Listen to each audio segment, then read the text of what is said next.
Some stars fade before twilight. Patricia brushes her thick, lustrous hair. My beautiful hair makes me a star, she muses, thinking herself more realistic than vain. How handsome her lover had been in his golden boy days. How wonderful they would have looked together if his looks held. What had the film critic written that had destroyed Joe so? To say Joe Horton's face is weathered would be an understatement. Comparing the movie posters from Park Avenue Sunset, made just a dozen years before his upcoming feature The Last Days of Edward R. Murrow, Joe Horton looks like his own grandfather. Though hardly self-admiring, Joe admitted he resembles a man closer to 75 years old rather than his actual age of 61. Patricia walked in on him that awful day when he punched his own mirror and passed out from whiskey and beer. She'd taken glass shards out of his knuckles, bandaged him up, closed the red open robe for decency's sake, although she couldn't help peeking at one part of him that aged very well, with a certain pride. Perhaps he was weathered, an ex-sex symbol past his prime, but he was all hers. She'd been a nobody teenager standing in line to see Park Avenue Sunset. She forgot all about that boy Walter sitting next to her with popcorn, and she'd fallen under the spell of Joe. Her glorious 50s phone begins to ring. She casts a loving glance towards the end table, existing only to hold up her showpiece telephone. The faux polar bear rug beneath made the corner look whimsical. Joe almost ruined the whole thing when he started to slip on the rug one night. He fell on her shoulder without an apology. I hope tonight will be better. She picks up the receiver. Hello? She remembers to make her voice a sexy purr in case Joe was on the other end. I've got to sleep this off. I'm coming over. He slurs the words. You're not driving, are you? If you get caught, if something happens again, I don't know what I'll do. I'll hail a cab, don't worry. Just help me up the stairs. Help me with the elevator, please. Wait in the lobby. It was only 8 o'clock. Her date with Joe wasn't going to happen. He'd fall asleep, reeking of booze again. She'd have to order takeout or something. She'd gotten all dressed up only to be let down again. She can't say this to Joe when he's drunk, though. She never knew what he'd do. Okay, I'll be there. Just get a cab and I'll do the rest. Love and kisses. She remembers to sound reassuring even though she feels furious. Kisses, sweetheart. The voice on the phone lapsed into a bad Humphrey Bogart impression. For Christ's sake, it was 1982 this year. She hangs up. Anger rises up inside of her gut and she makes a fist without realizing it. Maybe he will fall next time he walks in here drunk. She rushes over to the end table and lifts it off the beautiful polar bear. She grabs the rug pad and stuffs it into the coat closet. She replaces the end table and makes the vintage phone shine at a perfect angle. That's done anyway. She puts on flats because she may need all the balance she can get dealing with a drunk, fading movie star boyfriend. Or companion, as he often coaches her to call herself. I'm a star, too. Always remember that. A star shouldn't go out in flats unless you're Audrey Hepburn. And, honey, you're no Audrey, she thinks to herself while brushing her hair in the mirror. No, there was nothing gamine about Patricia. She was classy, but not whimsical. She brushed a tinge of jealousy away when she remembered Joe's fling with Audrey, something that hadn't ended too well. Joe's role in the movie had all but been cut out of the picture. He'd told Patricia all about when he woke up after passing out one night. Maybe I'll sell my memoir when I'm old and gray. She walks down the silver wallpapered hall, dreading the elevator. The doorman gives her the creeps. He's always leering at her, and some of his teeth looked pointy whenever he flashed a gummy smile her way. The doorman nods at her, and she smiles at him in a strained way. Going to the lobby, miss? He stares at her. Yes, thank you. She folds her arms around her camel-wrap cardigan. A Muzak arrangement of Night and Day starts getting on her nerves. She loved the song and wanted it to be played for the first dance of the wedding, but Joe's drinking had worsened. There's not going to be a wedding, she realizes. I've got to talk to someone. Joe probably passed out. I'm taking this elevator up, not down. She looks up at the elevator attendant. He's still staring at her, but she doesn't care anymore. The penthouse floor, please. Anything for you, ma'am. The doorman bares his gums in an imitation of a smile. He presses 14, and they're going up again. Patricia again shivers as the autumn air chills her. Why can't they heat the elevators in a proper way? The elevator dings and comes to a full stop. Patricia reaches into her purse and pulls out a $20 bill. She thrusts it into the doorman's clammy palm. Have a wonderful night. Maybe I can bribe him into being less creepy. Shock fills the man's unpleasant face, but then he smiles in a more natural way than usual. Thank you.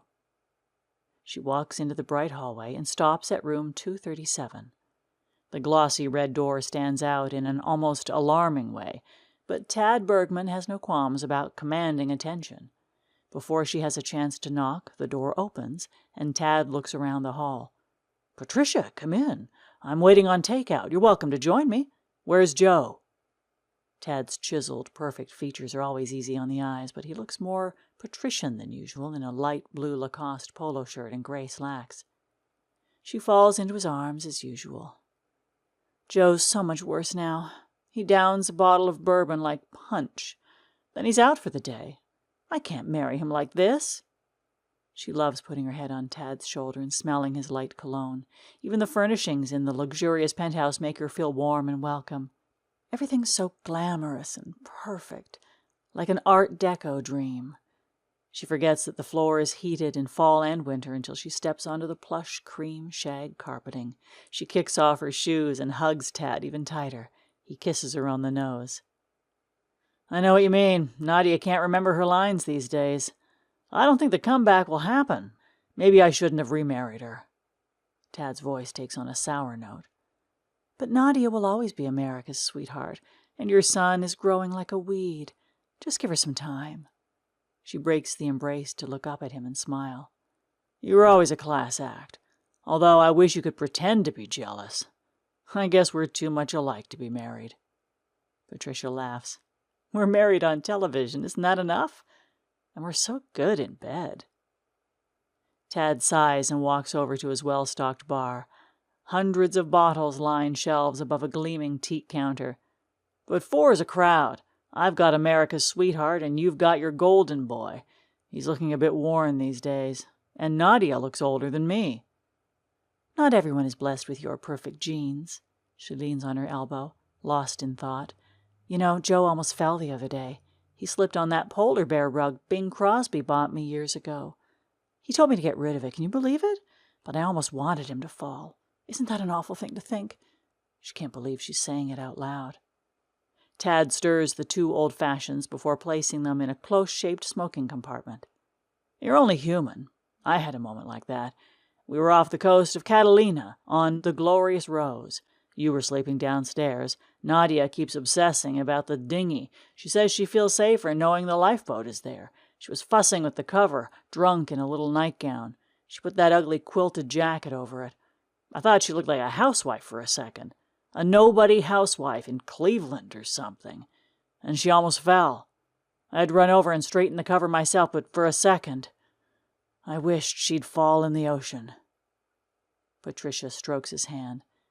Maybe we shouldn't say these things out loud. Tad shakes his head. I gotta talk to someone, or I'll go crazy. This is not what I had in mind when I came over. Patricia pouts. I need male attention. Joe always picks the bottle over me these days. She twirls a beautiful lock of her chestnut brown hair around a manicured finger. Tad places napkins over the fully smoked old-fashioned cocktails. He kisses her on the hand as if they were playing a scene from their show, Nick Loves Nora. I've been wanting to show you something in the bedroom. He removes her cardigan in a slow motion and then starts unwrapping her red Halston dress, even though he's standing and she's sitting on the velvet bar stool. She's gone braless for the gown, and she lets the dress fall, exposing what she jokingly calls her golden globes. His hands are huge and hairy, but his fingernails are always so trimmed and clean. She remembers Joe for a moment, however, and she moves her lips away. What if Joe did go down to the lobby? What's wrong, babe? I know it isn't my hair. I don't have any lettuce in my teeth. Tad looks a little hurt. Oh, I was supposed to have a date with Joe, that's all. But he started early on the booze. He told me to wait for him in the lobby. but I wanted to see you, and it's just not fair. I shouldn't have to be Betty Ford." Waves of self-pity flood through her. Tad holds her close and kisses her cheeks. "I know how you feel. Nadia can't even walk straight half the time. I might have to give up my yacht. She's going to fall overboard someday." He chokes up a little, thinking about The Glorious Rose. If only our show could be real. We'd be heroes, solving crime in fabulous clothes. The only thing that's real is our fabulous looks. I guess we have to be saints, too, putting up with two booze hounds. Tad walks away from Patricia's bar stool. His face lights up with one of his ideas. "Why don't you make yourself comfortable and forget about Joe? I'll go down to the lobby and put him to bed, maybe even share a drink and listen to those stories of his. Did he ever tell you why his wife's family left Norway? It's a doozy." Tad picks up a lint roller from a hidden side drawer and starts removing any imperfection from his pants. Patricia feels cold and reties her halter dress. Don't mention that bitch. I'd be able to have his baby if she hadn't forced him to have that vasectomy. She told him that he would never have any children other than hers, and she'd never divorce him. I don't care about her Norwegian family. Patricia pauses, waiting for a rebuttal, but he just nods. He's heard this before. "You'd really take Joe out for me?" "Oh, gosh, thank you. But what about Nadia? Is she coming back here?" "She's at some actors' get-together with people I can't stand. She said she was going to sleep over at some girlfriend's house. But she's cheating on me, I can feel it." His eyes cloud over and he squeezes the lint roller with rage. She feels a bit of fear at his intensity. "But aren't you cheating on her?" She walks over to the door and kisses him. She rubs his shoulder to soothe his pride. "What we're doing is only natural." He kisses her back and smiles. He grabs a brown corduroy sport coat off a hook by the door. "Make yourself at home. I'll be back in a few hours." Tad leaves his apartment, and Patricia becomes sleepy. She's not waiting up for Joe tonight. She falls asleep on Tad's naughty satin sheets. Patricia doesn't worry about Joe or Nadia or Tad. She wakes up from strange watercolor dreams. The front door opens and footsteps make soft sounds on the plush carpet. "Who's there? Tad?" No one answers her. What if intruders are out and about? Tad's voice echoes along with an unfamiliar voice, and the voice of her producer, Norman Seltzer, otherwise known as Mr. Television, after a string of 15 hit shows. What the hell was Norman doing here? He's never bothered her before. She plans to confront him about invading her privacy, but she stops herself when she sees Norman waving around a pocket pistol. Tad sits on the cream-colored penthouse sofa looking defeated.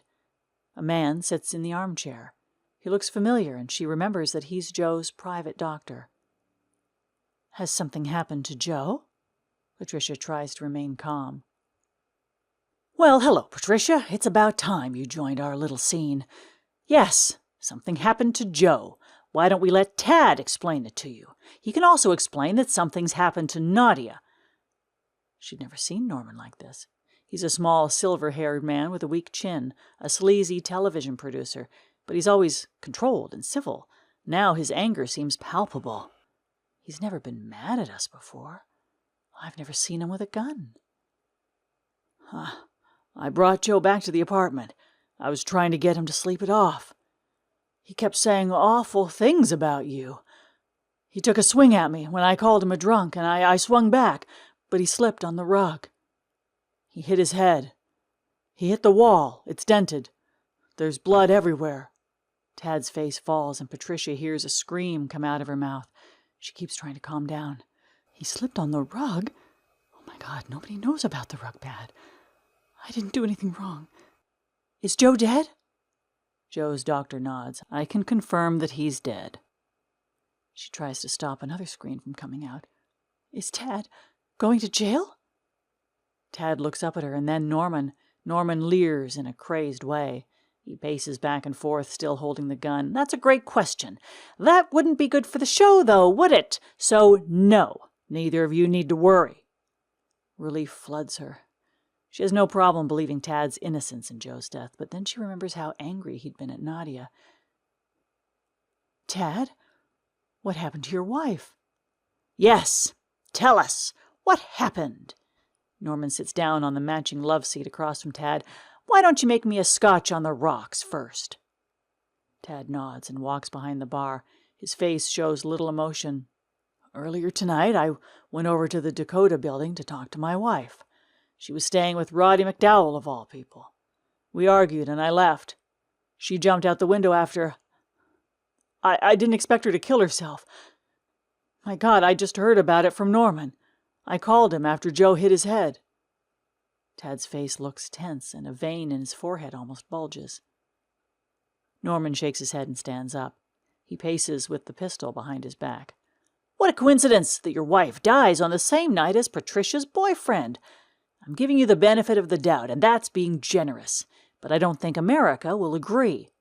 That's where Joe's doctor comes in." Norman's voice wavers between mocking and serious. "I'm going to find Joe's body next week. No one will know he's died tonight. Patricia, you've got to stay out of your apartment," the doctor says in a quiet voice. "Where will I go? You can't leave Joe's body in there. My things are in there." Patricia can't control her volume anymore. Norman stares at her. "You don't have a choice. If you want my help, you're flying back to L.A. with me. You weren't here tonight. You certainly weren't anywhere near Tad's bed. You got it?" "He's bleeding all over my rug." "What choice do I have, though?" "You've got to understand. They were heavy drinkers, both of them. We've been through so much already." She grips Norman's hand from the love seat as if to win his sympathy. "You will never say one negative word about Joe in the press. You're going to spend the rest of your life running his charity, and you'll name it after him. From this day forward, saving the whales is your passion, and stay away from Tad for a long, long time. You can't be seen together." Norman looks at her with rage. "We'll be together on the show." She hopes Norman will soften towards her. "Oh, yes, the show. It would have run for 10 more years, but I don't think I can stand to look at either of you for that long. I'll pull the plug in 4 years. "We're not murderers. You can't do this to me." Tears fall from Patricia's eyes. "Maybe you didn't murder anyone, but there'll be a shadow over Tad now. We're just television. Nadia and Joe, they were cut from a different cloth. My best work is candy-coated crap over a goddamn laugh track, but they made some of the greatest films the world will ever know. You couldn't make them happy. Would that have been so hard?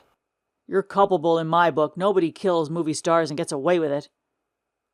"What do you mean, Norman? We didn't do anything." She realizes she's screaming again. "You can't blame Tad." Tad walks over from the bar and hands Norman his drink. "You forget, I'm a movie star, too." He stands a bit straighter and an eyebrow lifts. "My fans will look into these baby blue eyes and melt like they always do. No one will believe I had anything to do with Nadia's death. I didn't, and that's all there is to it." Norman takes a long swig from his scotch. He coughs a bit. "Don't kid yourself. You're not half the actor Joe was. You're not half the man Joe was. And Nadia could have done better. She could have married Steve McQueen. Why she picked you, I'll never know." "I'm just supposed to sit here and take this?" Tad tries to control his temper. "What's the deal with that mouse gun, anyway?" His hand flies up as if he were going to grab Norman by the shirt, but stopped himself because of the pistol. "Oh, I almost forgot." In one smooth motion, without hesitation, Norman shoots Tad between the legs. Tad's eyes almost cross as he falls to his knees. He lets out a strangled scream before passing out.